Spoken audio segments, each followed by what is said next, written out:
Você sabia que a cachaça foi o primeiro destilado que surgiu nas Américas? Ela já foi perseguida, usada como moeda de troca, proibida. Hoje no vídeo eu vou te mostrar onde ela surgiu, o que a lei diz sobre ela e por que a cachaça ela é muito mais que uma bebida, ela é parte da história do Brasil. Bom, a cachaça ela é o primeiro destilado das Américas, ela surgiu no Brasil no século XVI. Ela foi perseguida, proibida, usada como uma moeda de troca por vidas humanas, ela já foi símbolo de revolta e hoje ela é patrimônio cultural do Brasil. E nesse vídeo eu vou tentar fazer uma viagem pela história da cachaça, desde a época que ela surgiu até a lei de hoje em dia. Desde a escravidão até a denominação de origem, para vocês entenderem porque ela é muito mais do que só uma bebida. Bom, tudo começa em 1516 com o nome Pero Capico. Pero Capico foi quem trouxe pelos registros a cana-de-açúcar ao Brasil e teve a primeira plantação em Itamaracá, no Pernambuco. Ele era chamado de governador das partes do Brasil e ele trazendo a cana-de-açúcar para cá, começou até a fermentação do caldo de cana e surgiu a primeira bebida alcoólica. Só que Portugal já tinha a bebida destilada deles, que é a bagaceira em Portugal, ou grappa na Itália, que nada mais é do que o destilado de bagaço de uva. Só que aqui no Brasil, a uva ela não crescia muito bem, não era muito bem explorada. Então foi por isso que se criou a cachaça, que hoje é chamada, que é o destilado do caldo de cana. E aí tem toda essa questão, né, da nomenclatura da cachaça, que a gente não vai entrar muito a fundo nesse vídeo, mas tem essa história de que pinga, ela surgiu porque o caldo de cana fermentava e daí evaporava, e depois de evaporar nos tetos ele pingava, né, condensava e pingava. Então pinga ou aguardente, porque quando pingava nas costas os escravos ardia, porque eles recebiam muitas chicotadas dos senhores de engenho, então sempre estava machucado.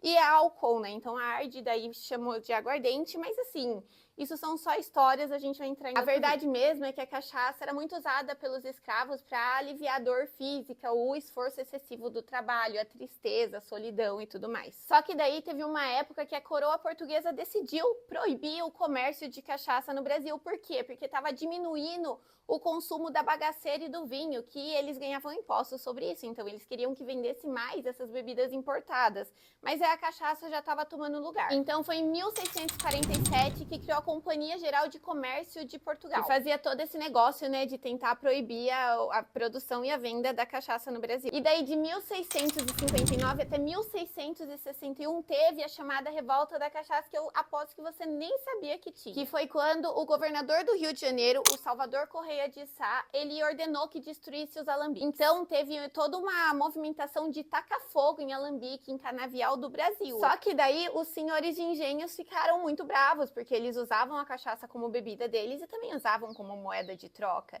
Então 112 senhores de engenho invadiram Rio de Janeiro e legalizaram a cachaça, expulsando o governador. Em abril de 1661, a rainha regente Luísa de Gusmão, ela permite que volte a produzir cachaça novamente no Brasil. Só que daí se produzia muita cachaça no Brasil e a cachaça ela ficou muito popular onde? Na África, que era onde o pessoal pegava os escravizados para trazer para o Brasil.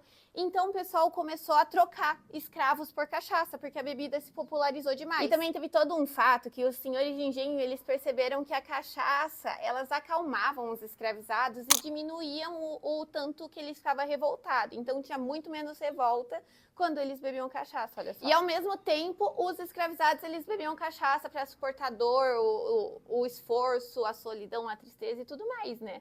E daí lá no século XVIII, dando um pulinho na história, teve todo aquele negócio da mineração do ouro no Brasil. E a cachaça, ela era fornecida nos garimpos de Minas Gerais como combustível para o trabalho. Também vocês percebem como a cachaça, ela fundou o Brasil também? Então, a cachaça, ela se tornou bebida de vários povos. Os povos escravizados, dos trabalhadores, dos pobres, mas também da coroa. Mas ainda assim, a coroa, ela preferia beber o vinho importado. Né? Se você quiser conhecer um pouquinho mais sobre nossas cachaças e licores que são produzidas com todo cuidado aqui numa cultura de tradição, é só dar uma olhadinha no link da descrição, porque lá tem o site e também tem as redes sociais que eu compartilho curiosidades, minha rotina e tudo mais aqui no Alambique. E por conta dessa popularização da cachaça entre escravizados, pobres e trabalhadores, a cachaça ela sempre foi vista como menor. Só que só no século XX a cachaça começou a ser regulamentada regulamentada como um produto de qualidade. Foi exatamente na data 21 de dezembro de 2001, que é a data do meu aniversário também, que a cachaça foi reconhecida como um produto exclusivamente brasileiro.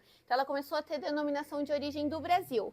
E nessa data, quem governava era o Fernando Henrique Cardoso. E a gente precisava ter uma visibilidade melhor da cachaça, porque a cachaça sempre foi tomada com um tom pejorativo. Então, o que aconteceu foi que teve alguns incentivos de pesquisa sobre a nossa bebida nas universidades. Só que essas pesquisas, elas precisavam conversar com os produtores de cachaça, porque a ideia era melhorar a qualidade da cachaça no Brasil.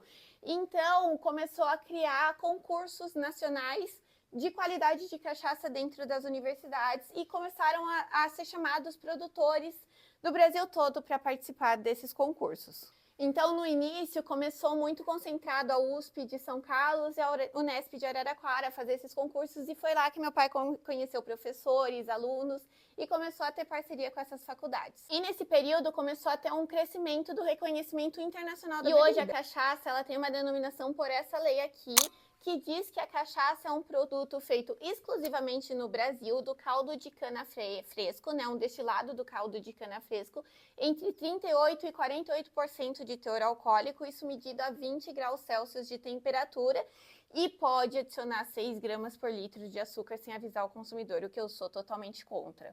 E aí tem toda a diferença de cachaça e aguardente, né? Que o pessoal fala muito que cachaça é boa, aguardente é ruim, nada disso, gente, isso é tudo mito. Cachaça, ela tem entre 38% e 48% de teor alcoólico e ela é produzida especificamente do caldo de cana e só no Brasil. Já a aguardente, ela pode ser produzida de uva, de morango, de caldo de cana, e ela tem entre 38% e 54% de teor alcoólico. E ela também não precisa ser exclusivamente produzida no Brasil, ou seja, toda cachaça ela é uma aguardente, mas nem toda aguardente ela é uma cachaça. E muito se fala também da diferença entre cachaça e rum, já que os dois vêm da cana-de-açúcar. Então o rum, que é um produto do Caribe, ele é feito principalmente com o melaço de cana, que é um subproduto do caldo de cana. Já a cachaça, ela tem que ser feita com o caldo de cana fresco. Então o rum, ele vai ter um paladar mais pesado, mais adocicado, enquanto a cachaça vai ter um frescor maior. Nenhum é melhor que o outro, gente, é tudo questão de paladar. Mas vocês sabem que uma coisa curiosa é que a cachaça, ela ganhou a denominação de origem como feita somente no Brasil em 2001. Mas foi só em 2012 que os Estados Unidos reconheceu a cachaça como um produto realmente brasileiro.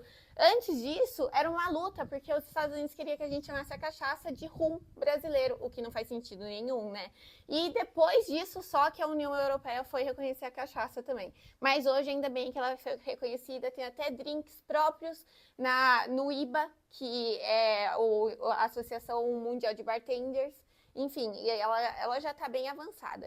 E é isso pro vídeo de hoje. Se você gostou desse vídeo, deixa o like, se inscreva no canal, ativa o sininho para você receber. É um canal novo, então dá uma força aí, galera. Porque assim o YouTube percebe que esse conteúdo é relevante e vai entregar para mais pessoas, se vocês derem essa ajudinha. E pode ter certeza que eu tô me organizando para soltar cada vez mais vídeos aqui explicando um pouquinho mais detalhadamente sobre a nossa bebida tão querida nacional.